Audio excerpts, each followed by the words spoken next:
Hello everyone, स्वागत है आप सबका। उम्मीद है आप सब अच्छे होंगे, स्वस्थ होंगे और पढ़ाई कर रहे होंगे। तो बच्चों, आज हम फिर से हाजिर हैं एक नए कॉन्सेप्ट के साथ, एक नए क्वेश्चन के साथ। इस क्वेश्चन में कौन से कॉन्सेप्ट रिलीवेंट होने वाले हैं और आप इसमें क्या अप्रोच यूज कर सकते हैं, आप इस क्वेश्चन को कैसे बना सकते हैं, और अगर इसी आधार पर कोई दूसरा क्वेश्चन आया तो उसमें आपका क्या अप्रोच होना चाहिए, या फिर वो क्वेश्चन इससे कितना डिफरेंट हो सकता है। तो इन सभी चीज़ों पर हम लोग डिस्कस करेंगे इस क्वेश्चन के थ्रू। तो चलिए हम लोग डायरेक्ट आते हैं क्वेश्चन पे। ये क्वेश्चन आपको दिख रहा होगा। तो सबसे पहला काम क्या होता है, क्वेश्चन को आइडेंटिफाई करना। यानी क्वेश्चन में what is given and what you have to find. Question में दिया क्या है और क्या आपको फाइंड करना है, ये दो बात है। ठीक, तो बाबू आपको क्वेश्चन में दिया हुआ है कि दो टाइनी कंडक्टिंग बॉल है। टाइनी मतलब होता है बहुत छोटा, यानी कि पॉइंट साइज का है, और पॉइंट साइज का है तो मुझे इसके शेप को कंसीडर नहीं करना। ठीक, मुझे बस समझना कि वहाँ चार्ज है, पर वो चार्ज का शेप क्या है, स्फेरिकल है, सिलिंड्रिकल है, कुछ उसको कंसीडर नहीं करना। That's all. ठीक, बोला है इसके कुछ मास भी है एम, यानी अगर मास है तो बाबू एम जी तो लगेगा, है ना। मतलब वेट तो लगेगा ना, क्योंकि ये तो इसी अर्थ पर होगा, इसी एटमॉस्फेयर में कहीं पर होगा, है ना। और अगर हम बात करें कि इस पर चार्ज है तो इलेक्ट्रिक फोर्स भी लगेगा। तो एक एम जी लगेगा और एक कौन सा फोर्स लगेगा, इलेक्ट्रिक फोर्स लगेगा। आपको पता है इलेक्ट्रोस्टैटिक फोर्स कैसे फाइंड करते हैं, कूलम्ब्स लॉ से फाइंड करते हैं। चलिए, बोल रहा है कि नॉन कंडक्टिंग थ्रेड है। अब ये नॉन कंडक्टिंग थ्रेड का क्या मतलब है, अगर थ्रेड कंडक्टिंग रहता तो चार्ज क्या हो जाता, वो ट्रांसफर हो जाता, कंडक्ट हो जाता, तो एक जगह दूसरे जगह चला जाता। अब नॉन कंडक्टिंग है, इसका मतलब है कि जो चार्ज का वैल्यू है दैट इज क्यू, वो बदलने वाला नहीं है, जितना है उतना ही रहेगा। ठीक, अब बोल रहा है ना कि ये जो थ्रेड है उसका लेंथ रियल है, ये एक इंफॉर्मेशन है ना। अब थीटा जो जहां पर ये इक्विलिब्रियम में है, इक्विलिब्रियम मतलब नेट फोर्स जीरो। इक्विलिब्रियम मतलब क्या होता है छोटू, कि जहां पर नेट फोर्स जीरो हो, यानी नेट फोर्स अलोंग एक्स भी जीरो हो और नेट फोर्स अलोंग बाई भी क्या हो, जीरो हो, उसे हम बोलते हैं इक्विलिब्रियम। और अगर जेड कंपोनेंट की बात हुआ तो जेड कंपोनेंट में भी नेट फोर्स जीरो हो, तो ये चीज है। ठीक, अब बोल रहा है ना कि उस इक्विलिब्रियम के लिए जब इस पर नेट फोर्स जीरो लगे, उसके लिए एक्स का वैल्यू क्या होना चाहिए, यानी this have to be find. X को आपको पता करना है। आपको दिया क्या है, आपको दिया हुआ है चार्ज है, आपको दिया हुआ है उसका छोटा सा मास है, आपको दिया हुआ है थ्रेड का लेंथ है, और आपको दिया हुआ है कि एंगल जो है बहुत छोटा है। और एंगल जब बहुत छोटा है तो आप स्मॉल एंगल अप्रोक्सिएशन यूज कर सकते हैं, which is theta is too small then sine theta is रफली इक्वल टू टेन थीटा, और रफ टेन थीटा इज रफली इक्वल टू साइन थीटा। इस कॉन्सेप्ट को यूज कर सकते हैं। अब देखिए इसमें हमको बनाना क्या है, तो बाबू पहला नंबर है कि इलेक्ट्रिक फोर्स फाइंड करना होगा। तो एक तो कूलम्ब्स लॉ यूज होगा ही कॉन्सेप्ट, दूसरा है कि इसमें मास है तो एम भी यूज होगा। ठीक, और थर्ड बात की इक्विलिब्रियम है तो net force along x and y क्या होना चाहिए, जीरो होना चाहिए। और वो along x and along y find करने के लिए आपको थोड़ा सा वेक्टर के जो कंपोनेंट वाला कॉन्सेप्ट है वो पता होना चाहिए। तो चलिए हम लोग करते हैं। तो सबसे पहले हम देखेंगे कि इस पर कहाँ कहाँ फोर्स लगेगा। किसी एक को देख सकते हैं, इक्विलिब्रियम में दोनों पर नेट फोर्स जीरो होगा, तो किसी एक के लिए सॉल्व कर सकते हैं। जैसे इसके लिए सॉल्व करना है तो इस पर एक फोर्स नीचे लगेगा दैट इज एम जी, आप एग्री कर रहे होंगे। ठीक, अब देखो दोनों पर क्यू क्यू चार्ज है, यानी सेम टाइप का है। जब तक मेंशन नहीं किया रहे प्लस एक माइनस है तब तक हम मानेंगे दोनों सेम है। अब देखिए क्या है ना कि इन दोनों सेम है तो रिपेल करेगा एक दूसरे को, तो इसका मतलब है कि इस पर फोर्स इधर लगेगा और इस पर फोर्स इधर लगेगा। हमें इस पर दिखाना है तो ये हो गया इलेक्ट्रिक फोर्स, दैट इज हम मान लेते हैं एफ, है ना। और थ्रेड है बाबू, तो थ्रेड में लगता है टेंशन, और ये हो गया हमारा टेंशन। तो अब हमारे पास तीन फोर्स है। हम क्या करते हैं कि इसको साइड में बना देते हैं। ठीक, जिसे हम लोग एफ बी डी करते थे 11th में, आप पढ़े होगे जब आप फोर्स पढ़े होगे। तो बाबू सॉल्व करने का तरीका क्या, एफ बी डी बनाना, फ्री बॉडी डायग्राम।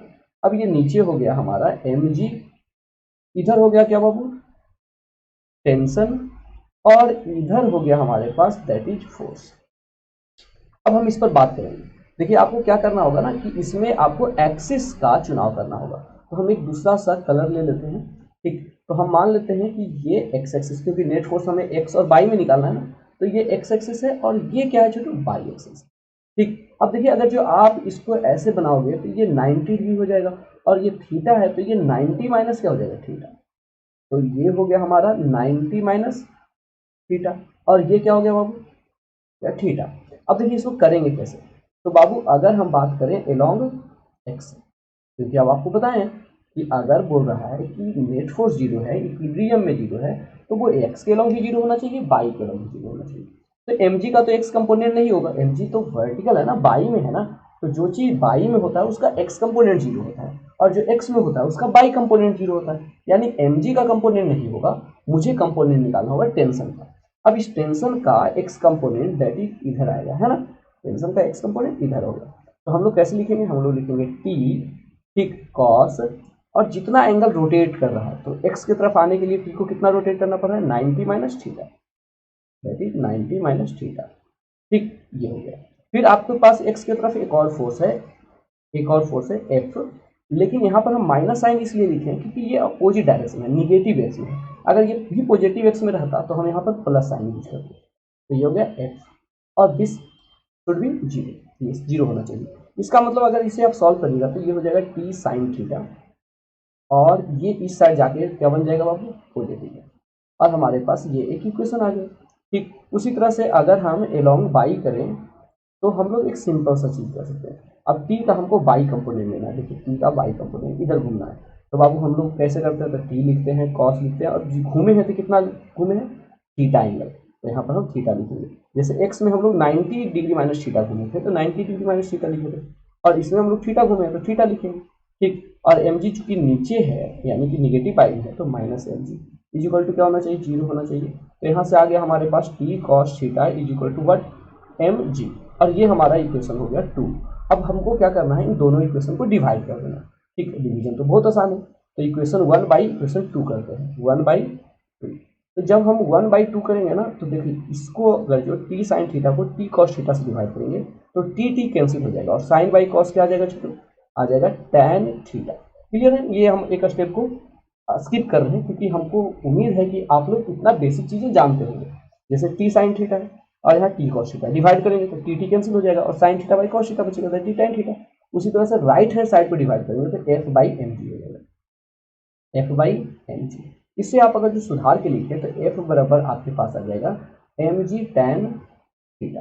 और आप देखिए गौर से, आपको बोला गया है कि टैन थीटा को आप साइन थीटा मान सकते हैं, मानेंगे, लेकिन पहले एम जी एफ का वैल्यू लिखते हैं। तो एफ का वैल्यू क्या होगा छोटू, कूलम्ब्स लॉ हम लोग पढ़े हैं, ये होता है 1/4πε, जिसे हम लोग के भी बोलते थे, और इनटू प्रोडक्ट ऑफ चार्ज, तो this is Q and this is Q, तो दोनों क्यू क्यू मल्टीप्लाई हो जाएगा तो दैट इज क्यू स्क्वायर, और by distance which is x, x का स्क्वायर बराबर क्या हो गया बाबू, एम जी, और टैन थीटा को हम लोग लिख सकते हैं रफली साइन थीटा, जैसे कि बोला है मैंने लिखा। तो ये हो गया कुछ छोटू इस तरह से q/4πε0 एक्स स्क्वायर, और ये हो जाएगा एम जी, और मुझे साइन थीटा का वैल्यू निकालना है। अब देखिए तो इस ट्रायंगल को हम कंप्लीट कर देते हैं यहाँ पर इस फिगर में, इस ट्रायंगल को। ठीक, अगर ये थीटा है तो टैन थीटा कैसे निकलेगा, तो निकलेगा दिस लेंथ जो कि परपेंडिकुलर है और बाई हाइपोटेनस। अब जो परपेंडिकुलर होगा वो टोटल डिस्टेंस एक्स का हाफ होगा, तो अगर हम यहाँ से फिगर से लिखें तो साइन थीटा बराबर परपेंडिकुलर जो कि ये होगा, और ये हो जाएगा एक्स बाई 2, हाफ होगा ना, क्योंकि यहाँ से लेके यहाँ तक दोनों चार्ज के बीच के डिस्टेंस एक्स है, पर आपको बीच तक ही लेना है, इस पॉइंट को ही आपको, इस डिस्टेंस को ही आपको लेना है, तो ये डिस्टेंस क्या हो जाएगा, टोटल डिस्टेंस का half, that is x by 2, and hypotenuse जो कि हो गया एल। तो यहाँ से साइन थीटा बराबर क्या आ गया बाबू, एक्स बाई 2, हम यहाँ पर लिख देते हैं एक्स बाई 2। मुझे क्या करना है, एक्स का वैल्यू निकालना है, तो एक्स एक साइड रहना चाहिए, बाकी सब दूसरे साइड, तो हम कर देते हैं। तो ये हो जाएगा क्यू स्क्वायर, यानी 2l जो इधर राइट साइड में डिवाइड में है, ये इधर आके क्या हो जाएगा बाबू, मल्टीप्लाई में हो जाएगा, तो ऊपर चला गया 2l, और नीचे हो गया हमारे पास 4πε0, एक्स को हम लोग इस साइड भेज देंगे, ठीक, राइट की तरफ एक्स को यहाँ भेजेंगे, तो ये एम जी जो है वो इस साइड आके डिवाइड में चला जाएगा, और यहाँ पर हमारे पास हो जाएगा एक्स क्यूब, ठीक, जो कि बहुत आसान सी चीज़ है। अब अगर हम देखें तो ये 2 से ये कट सकता है, तो यहाँ 2 आ जाएगा, तो हमारे पास हो गया क्यू स्क्वायर एल बटा 2πε0 M ji is equal to x का क्यूब है। तो अगर एक्स लिखना है तो मुझे इधर क्या करना होगा, उसका क्यूब रूट यानी 1/3 करना होगा। तो इस तरह से मुझे एक्स का वैल्यू निकल गया, जो कि बहुत आसान है, बेसिक मैथमेटिक्स था। ठीक, आपको दो कॉन्सेप्ट लगाना था, आपको आप पहला एफवीडी बनाना था क्योंकि आपके पास 2 से ज़्यादा फोर्सेस इन्वॉल्व था, और इक्विलिब्रियम की बात करना था, तो नेट फोर्स एक्स के लोग भी जीरो होना चाहिए, बाई के लोग भी जीरो होना चाहिए। इसलिए सबसे बेस्ट तरीका होता है कि पहले हम उस चीज़ का एफवीडी बना लें, उसके बाद हम लोग फोर्स को क्या करेंगे, रिजॉल्व करेंगे एक्स के लोग और बाई के लोग, नेट फोर्स लोग एक्स जीरो करेंगे, नेट फोर्स लोग बाई जीरो करेंगे, और उससे दो इक्वेशन बनेगा जिन्हें हम डिवाइड करेंगे, तो हमारे पास जो दो फोर्स है एफ और एम जी, उसके बीच एक रिलेशन आ जाएगा, और वहाँ से हम कुछ मैथमेटिक्स है ठीक, कैलकुलेशन जो बेसिक चीज़ें हैं उसको करेंगे और हमारे पास आंसर आ जाएगा। और इसका आंसर क्या आ गया छोटू? ए आ गया। चलिए, तो मुझे लगता है कि आप इस कॉन्सेप्ट को बहुत अच्छे से समझ गए होंगे। तो इसी पर एक बेस्ट एक और क्वेश्चन है जो कि इससे थोड़ा सा आसान है, हम लोग उस क्वेश्चन को देखेंगे। देखिए ये एक क्वेश्चन है, सिमिलर लग रहा है। यहाँ पर भी क्या बोल रहा है कि बाबू कि टू स्मॉल स्फेरिकल बॉल है। स्मॉल स्फेरिकल मतलब बाबू कि स्मॉल बॉल जब बोल दिया है तो किसी भी शेप का है, हमको कोई मतलब नहीं, वो पॉइंट चार्ज की तरह ही ट्रीट करेंगे। अब इस पर आपको चार्ज का वैल्यू भी दिया हुआ है, वहाँ पर देखो आपको क्या है ना, वैल्यू नहीं दिया हुआ था, तो काम क्या था ना, आसान था क्योंकि आपको कैलकुलेट नहीं करना पड़ा। ठीक, लेकिन यहाँ आपको एग्जैक्ट वैल्यू निकालना होगा, थोड़ा सा मैथमेटिक्स जोड़ घटाव गुना भाग भी आएगा, तो वो देखेंगे दोनों का मतलब इस पर भी जो उतना ही चार्ज है, इस पर भी उतना ही चार्ज है। और suspended by two insulating thread, यहाँ पर भी बोला इंसुलेटिंग थ्रेड मतलब जो चार्ज है वो कांस्टेंट रहेगा, चार्ज फ्लो नहीं करेगा। अब बोल रहा है कि ये जो लेंथ है वो 1 मीटर है ना। चलिए फिर ये found that equilibrium there are 60 degree, ये कह रहा है कि इक्विलिब्रियम तब होता है जब इन दोनों के बीच का एंगल 60 डिग्री हो जाता है, जैसा कि बोला है। तो आपको टेंशन फाइंड करना है। क्या फाइंड करना है बाबू? टेंशन। तो हम लोग पहले लगाएंगे, देखो ये ऐसे बना देते हैं, ये एक ट्रायंगल बन गया। अब ये दोनों बराबर है तो आपको पता है कि ये दोनों एंगल भी बराबर होना चाहिए, और ये दोनों एंगल बराबर हो जाएगा तो आपको पता है कि 60 ये है तो ये दोनों मिलकर 120 होना चाहिए, तो ये 60, तो ये इक्विलेटरल ट्रायंगल बन रहा है। क्या बन रहा है बाबू? Equilateral triangle. और इक्विलेटरल ट्रायंगल बन रहा है तो ये 1 मीटर, ये 1 मीटर, तो ये भी क्या हो गया? 1 मीटर। क्लियर? तो कहने का मतलब एक छोटा सा हम लोग ट्रिगोनोमेट्री का कॉन्सेप्ट यूज किए हैं, ठीक, ट्रायंगल का कॉन्सेप्ट यूज किए हैं, जिसमें हम देखें कि बाबू दो साइड बराबर है और बीच का एंगल 60 डिग्री है। तो चूंकि दो साइड बराबर है तो आइसोसेलेस ट्रायंगल है तो बेस एंगल इक्वल होना चाहिए। तो 180 तो होता है टोटल एंगल ट्रायंगल का, और एक 60 डिग्री है, तो दोनों मिलके 120 होना चाहिए और दोनों बराबर होना चाहिए, तो 60-60। तो इसका मतलब तीनों एंगल कितना हो गया बाबू? 60-60। और तीनों एंगल जब 60-60 हो गया तो ये इक्विलेटरल ट्रायंगल हो गया। तीनों साइड भी बराबर होना चाहिए, 1 मीटर 1 मीटर 1 मीटर। क्लियर है? चलिए, अब हमें क्या करना है कि इस पर कौन कौन सा फोर्स लगेगा। तो एक रिपल्सिव फोर्स लगेगा, दैट इज एफ, एक mg लगेगा, और एक इधर लगेगा टेंशन, है ना। अब मुझे टेंशन का वैल्यू फाइंड करना है, कैसे करेंगे? तो सबसे पहले हम एफ डी बना देते हैं। ठीक, तो ये हमारा ऑब्जेक्ट हो गया, ये इधर हो गया टेंशन, ठीक, ये इधर नीचे हो गया एम जी, और ये इधर हो गया एक फोर्स एफ, है ना। मुझे क्या करना होगा छोटू? थोड़ा सा कंपोनेंट वाला काम करना होगा, है ना। कंपोनेंट वाला काम करने के लिए हम बनाएंगे एक्सिस, तो ये हमारा हो जाएगा एक्स एक्सिस, और ये ऊपर हो जाएगा वाई एक्सिस। आई होप कि आपको क्लियरली विजिबल होगा। हम इसको ब्लैक कर लेते हैं कलर को, है ना। चलिए, तो ये हो गया हमारा एक्स एक्सिस और ये हो गया हमारा वाई एक्सिस। अब देखिए क्या है ना कि अगर हम यहाँ से एक परपेंडिकुलर ड्रॉ करें तो ये एंगल 30 डिग्री हो जाएगा और ये एंगल 60 डिग्री हो जाएगा। सिंपल सी बात है, क्योंकि टोटल ये 60 है ना, तो इसको करेंगे तो 30 डिग्री आएगा। ऐसे भी हम बताएं कि इक्विलेटरल ट्रायंगल है तो ये एंगल तो 60 डिग्री होगा ही, तो उस तरह से भी हम लोग लिख सकते हैं। तो ये एंगल हमारा हो गया 60 डिग्री। तो हम क्या कर सकते हैं कि यहाँ पर एक्स के लॉन्ग सॉल्व करते हैं। देखो आप गौर से देखिए, बाई की तरफ सॉल्व करने की आपको जरूरत भी नहीं पड़ेगा। कैसे देखिए, तो ये हो गया टी, और इसको अगर जो हम लिखेंगे तो कॉस, और कितना डिग्री रोटेट कर रहे हैं बाबू एक्स की तरफ आने के लिए? 60 डिग्री। तो टी कॉस 60 डिग्री बराबर क्या होना चाहिए? एफ होना चाहिए। ठीक, मुझे टी निकालना है तो टी बराबर क्या हो जाएगा बाबू? F by cos 60 degree, that's all. चलिए, तो टी का वैल्यू, एफ का वैल्यू कैसे निकालते हैं? तो आपको पता है k Q1 Q2 by r square electric force divided by cos 60 degree value होता है 1/2, यानी टी बराबर हो जाएगा तो 2 ऊपर चला आएगा, और के का value 9 into 10 to the power 9, ठीक, न्यूटन मीटर स्क्वायर पर कूलम स्क्वायर।